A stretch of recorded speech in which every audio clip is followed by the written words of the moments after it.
Cake പുഴയിലെന്തിന് കുളിക്കാൻ? എന്ത് പുഴയിൽ കുളിക്കാൻ? ഇത് കുളമല്ലേ ഇത്? നീ എന്താ തടിയാ? നിനക്കെങ്കിലും ബുദ്ധി വേണ്ട. നീ ചെറിയ കുളത്തിൽ കുളിക്കട്ടെ. എടാ തമാശ കളിക്കല്ല മോനെ. ഞാൻ ഒരു കാര്യം പറയട്ടെ, നീ അത് നോക്കിയാ? നീ അതൊന്ന് നോക്കിയാ? നീ ആ പോയന്റെ ഒരു ഇത് നോക്കിയാ? എടാ നല്ല ഒഴുക്കണ്ട, നല്ല ഒഴുക്കണ്ട. മിണ്ടാടുക്കടാ ജാസി, നിക്കുന്ന ബുദ്ധിയില്ലേ?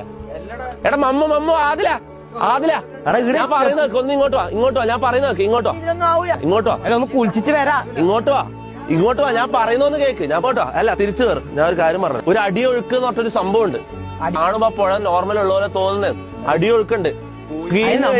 കുളിക്കാൻ വേണ്ടി കീഞ്ഞ് കഴിഞ്ഞാൽ പിന്നെ തിരിച്ചു കയറൂല. അങ്ങനെ തന്നെ തമാശ കളിക്കല്ല. വന്ന് കയറിയാ ഞാൻ ഇങ്ങനെ സ്വിമ്മിംഗ് പൂളിൽ കൊണ്ടുപോവാ. ഒരു ചെറിയ പിള്ളേരാൻ വിചാരിക്കാം.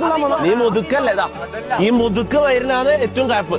ഇറങ്ങാ തടിയോ ഇറങ്ങാങ്ങോട്ട്. ഞാൻ പറയുന്നത് ഞാൻ പറഞ്ഞ എടാ നിങ്ങളെല്ലാം റെസ്പോൺസിബിലിറ്റി എന്റെ തലയിലാണ്. ഞാൻ കാര്യം പറഞ്ഞു. നിങ്ങൾക്കൊന്നും പറ്റാണ്ട് നോക്കല എന്റെ ഉത്തരവാദിത്തം. വെറുതെ അനക്ക് എന്റെ സമാധാനം പോകും. അതുകൊണ്ടാ പ്ലീസ്. നിങ്ങളെ ഫണ്ടിനെ ഞാൻ ഇതാക്കുന്നില്ല. നിങ്ങളെ ഫണ്ട് ഞാൻ കളയുന്നതല്ല. നമുക്ക് വേറെ കുറെ ഫണ്ട് പരിപാടി ചെയ്യാം. വേറെ എന്തെങ്കിലും പരിപാടി ചെയ്യാം. പുഴയിൽ ഇറങ്ങണ്ട പോലെ ഞാൻ പറയുന്നത്. തിരിച്ചു കയറും. ഞാൻ പറയുന്നത്